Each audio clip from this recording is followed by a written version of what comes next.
aku Sylvia Dia di Challenge Berani Bicara dan ini hari ke-26. Harusnya kemarin itu hari ke-25 dan sebelumnya yang aku bilang hari ke-23 itu harusnya 24. Tapi ya udah enggak apa-apa ya. Dan hari ini tuh sebenarnya aku ada rencana, ada jadwal untuk interview, wawancara dan juga LGD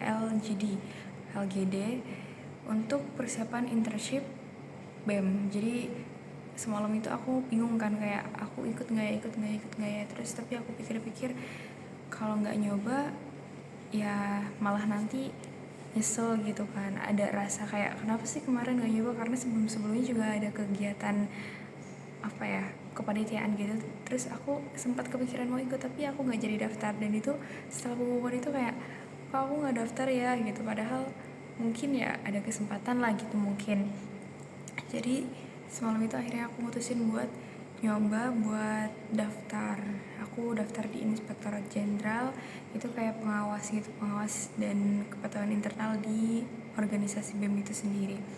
Dan sekarang aku mau ngomong tentang ini masih dengan insight yang aku dapat dari buku yang semalam aku baca. Bicara itu ada seninya.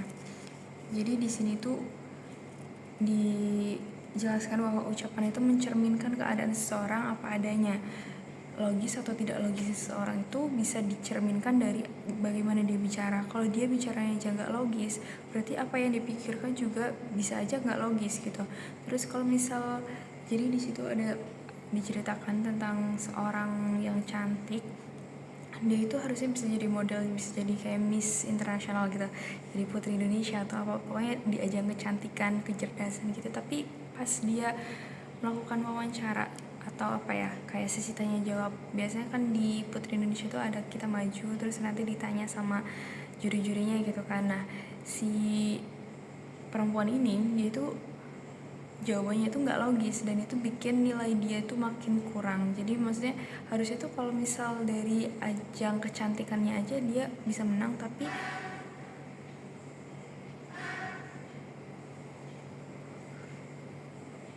karena dia nggak logis ngomongnya, akhirnya nilainya nggak tinggi gitu, akhirnya dia nggak menang. Terus di sini ada juga cara melatih logika berbicara. Yang pertama, beri alasan yang tepat untuk argumen. Beri alasan yang tepat untuk argumen itu misal kayak kita mau pergi ke suatu tempat, ke luar negeri, terus kita ngomong dulu ke orang tua. Terus kayak misal orang tua tuh pasti kalau misal kita cuma ngomong aku pengen kesini tanpa ada alasan yang jelas, pasti kan mau ngapain gitu, malah nanti nggak dibolehin dan sebagainya. Tapi kalau misal kita langsung ngasih alasannya, aku mau kesini karena dari sini aku bisa belajar ini bisa punya kesempatan buat ini gitu. Jadi ada alasan-alasan yang memperkuat argumen dan keinginanmu. Yang kedua, hindari lompatan logika. Jadi kalau misal kita ngomong itu jangan terlalu langsung lompat ke logika langsung gitu, langsung ke logika selanjutnya. Jadi kayak misal kalau kamu minum es nanti kamu ke rumah sakit. Lah, kenapa ke rumah sakit? Ya karena kamu sakit. Jadi kayak ada ngelompat gitu loh, bukan yang kalau kamu minum es nanti kamu sakit. Itu kan bisa. Terus kalau kamu sakit kamu ke rumah sakit. Jadi harus bertahap. Jangan kalau kamu minum es nanti kamu ke rumah sakit. Akhirnya kan orang kalau nggak tanya langsung, kalau kesempatannya itu sangat tipis, waktunya sangat pendek, orang itu kan nggak bisa tanya, dan itu akan menimbulkan persepsi yang berbeda dan itu bakal nimbulin sesuatu yang ambigu gitu, nggak bisa dicerna dengan jelas. Yang ketiga adalah konsisten, apalagi kalau misal argumen kita itu lemah gitu, terus nanti pas ada orang yang balas argumen ternyata kita malah oh iya ya bener ya, malah kita membenarkan atau kita malah balik ke argumen yang berbeda, yang 180 derajat beda sama argumen kita, itu malah jadi bumerang sendiri buat kita. Lah tadi kamu argumennya ini, kenapa kamu malah berbeda gitu.